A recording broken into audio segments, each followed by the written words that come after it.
ไปเฮ็ดแกงหน่อไว้เป็นให้ลูกสาวแล้วก็มาปอกเนาะ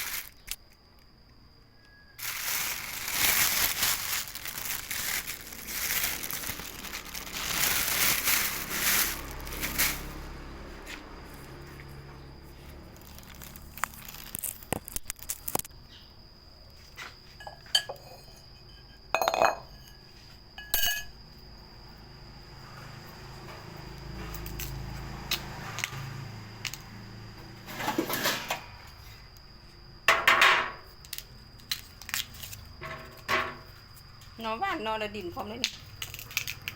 โลครึ่งพอเพิ่นเอานำ50 พัน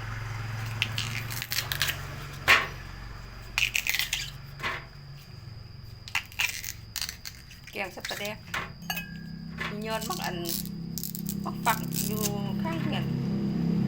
นักเหือน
มือดมีอยู่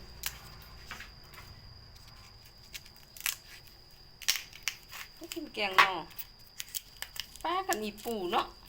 มีปูนาหรือปูแป้งปูยังไงนะเป็นแกะอันแกะเอามันเราเนาะเป็นคั่วนี่เป็นคั่วมันหอมนิดนึงเราเอาน้ำยานอกยานางลงเนาะเป็นแกงธรรมดาเลยแหละเขามีมักบวบมักหน่อยยังจะซามือนั้นนะเขาเดี๋ยวได้กินนะแซ่บว่ะยอดบวบมักหน่อยอ่ะใส่ปนกันเห็ดสนุ่นมือนั้น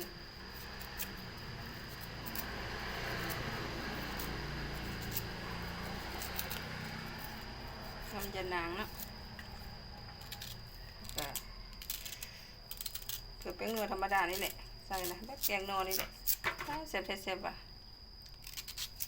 นออาจจะเป็นนอเลียงนองอ่อนดิ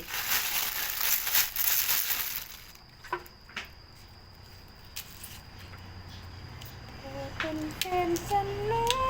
วรู้ตัวบ้างไหมฉันเป็นแฟนของเธอใช่ไหมเป็นทางการได้ไหมก็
านสุดเด็ดนอว่านสันวานอนดินมา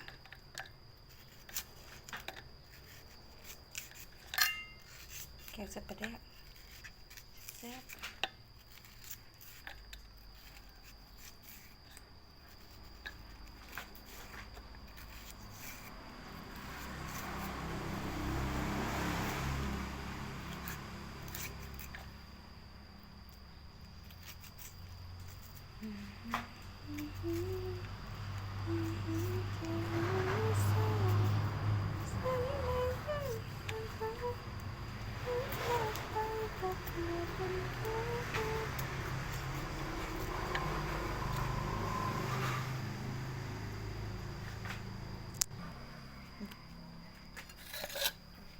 หักหม้อ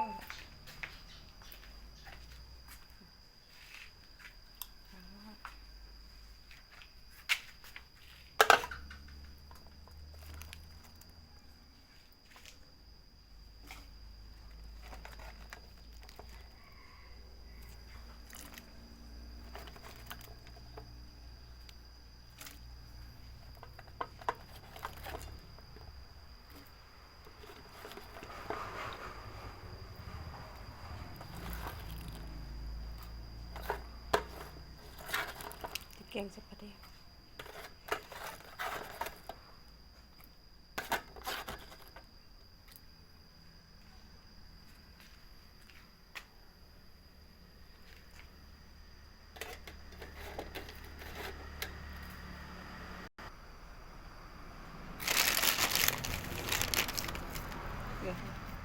เกลือเนาะน้ำปลา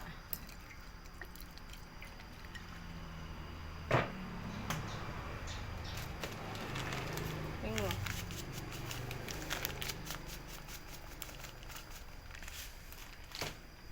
ปลาแดกกับปลาแดกใส่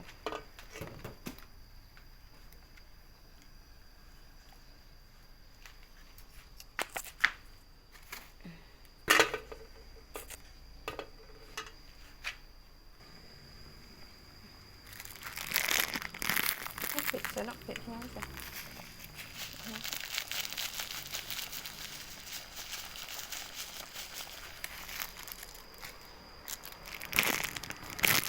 คั่ว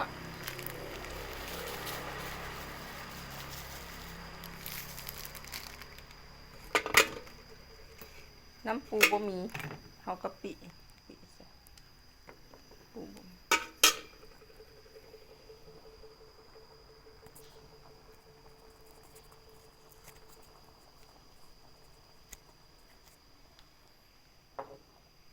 ปลาแดกหัวซอกบ่เห็นบ่ได้ใส่เอากะปิใส่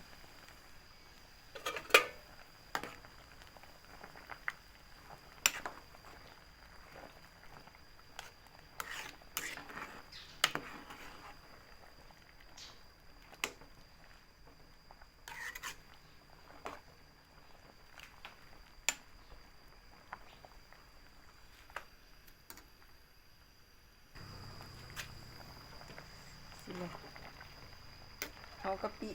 แทนปลาแดกเด้อ ชิมว่าเป็นอะไร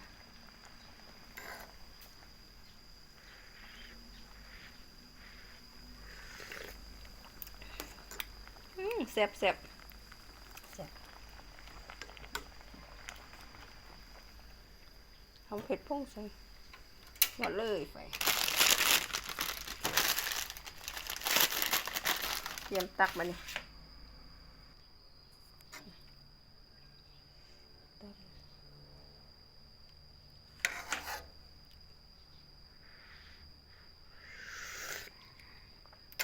แซ่บ